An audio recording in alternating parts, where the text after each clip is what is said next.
यहाँ पर डिपेंड करेगा H, मतलब कि सर्कल ऑफ इल्यूमिनेंस किस पर डिपेंड करेगा, H पर डिपेंड करेगा और डेंसर के रिफ्रैक्टिव इंडेक्स पर डिपेंड करेगा। ठीक है, तो ये दो फॉर्मूला हम लोगों ने निकाल लिया है। सर्कल ऑफ इल्यूमिनेंस यही है। अब समझना है कि इसके ऊपर एक क्वेश्चन है एनसीईआरटी का। एनसीईआरटी का क्वेश्चन नंबर कितना इस पर सॉल्व होगा, देखिए इसमें आपको एनसीईआरटी एक्सरसाइज, ठीक है, तो ये मैं सॉल्व करने वाला हूं अभी एनसीईआरटी एक्सरसाइज, ताकि आपको समझ में आ जाए। सर्कल ऑफ इल्यूमिनेंस समझ गए हैं, ठीक है, क्या फॉर्मूला यूज करने वाले हैं। क्वेश्चन देखिए, क्वेश्चन आपकी स्क्रीन पर डिस्प्ले हो रहा होगा, ठीक है। क्वेश्चन कह रहा है क्या कि a small bulb is placed at the bottom of a tank containing water to a depth of 80 centimetre, ठीक है। तो यहां पर गिवन क्या क्या है मैं लिख लेता हूं। गिवन दे रहा है डेप्थ H बराबर कितना दे रहा है 80 सेंटीमीटर, ठीक है। गिवन कितना है, H बराबर है 80 सेंटीमीटर। उसके बाद कह रहा है what is the area of the surface water through which light from the bulb can emerge out. Refractive index of water is they रहा है, रिफ्रैक्टिव इंडेक्स ऑफ वाटर दे रहा है कितना 1.33, ठीक है। उसके बाद कह रहा है consider the bulb to be a point source, ठीक है। तो ये क्वेश्चन एकदम आसान है, क्वेश्चन एकदम आसान है। ये कंसेप्ट है सर्कल ऑफ इल्यूमिनेंस का, जो कि मैंने आपको बताया सर्कल ऑफ इल्यूमिनेंस क्या है, ठीक है। इसमें ये इसी सर्कल को हम लोग इसकी एरिया पूछी जा रही है। मैंने पहले ही कहा कि एरिया ऑफ सर्कल पूछा जा रहा है, तो ये जो हिस्सा है इसी को हम लोग क्या बोलेंगे, सर्कल ऑफ इल्यूमिनेंस, ठीक है।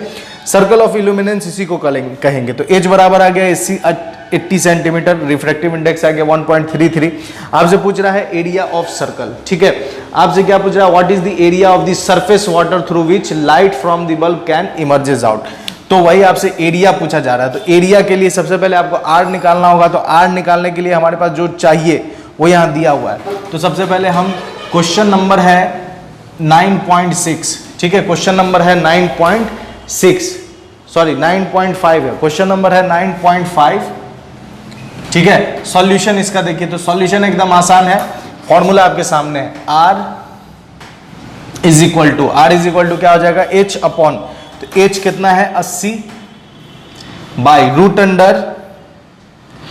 अंडर N2 कितना है 1.33, तो 1.33 का होल स्क्वायर -1, ठीक है, 1.33, तो 1.33 एक्चुअली आता है किसका है 4/3 का आता है, ठीक है। तो 4/3, तो 1.3 को हम 4/3 लिख लेते हैं ताकि हमारा कैलकुलेशन आसान हो जाए।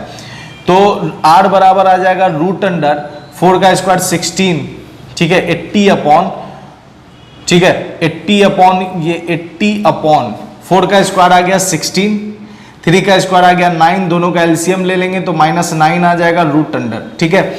9 का रूट होगा 3 को ऊपर भेज दीजिए, तो 80 गुने 3, ठीक है, 80 गुने 3, और 16 में से 9 गया तो कितना बचेगा, 16 में से 9 गया तो बचा 7, ठीक है, 7 रूट 7।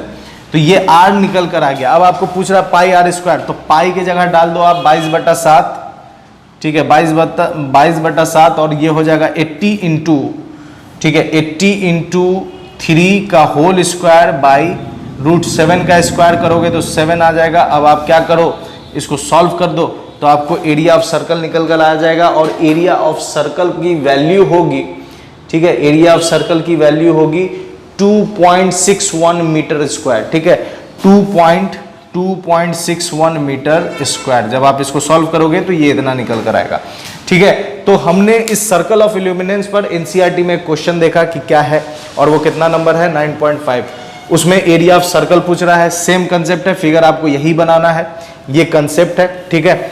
ये अगर आपने ये लेक्चर नहीं देखा है, ये कंसेप्ट नहीं देखा है, तो आप जाकर देख सकते हैं। इन सारे लेक्चर का एक कंप्लीट प्लेलिस्ट बनाया है, जिसका लिंक आपको डिस्क्रिप्शन बॉक्स में मिल जाएगा या फिर यहाँ आई बटन पर मिल जाएगा। तो हम लोग एग्जाम्पल एनसीईआरटी एक्सरसाइज का क्वेश्चन क्या सॉल्व किया 9.5 के लिए हमें ये फॉर्मूला की जरूरत है। ये फॉर्मूला कहाँ से आया, सर्कल ऑफ इल्यूमिनेंस से आया, ठीक है, सर्कल ऑफ इल्यूमिनेंस से आया। तो सर्कल ऑफ इल्यूमिनेंस से आया है, ठीक है, सर्कल ऑफ इल्यूमिनेंस का ये कंसेप्ट है, ठीक है।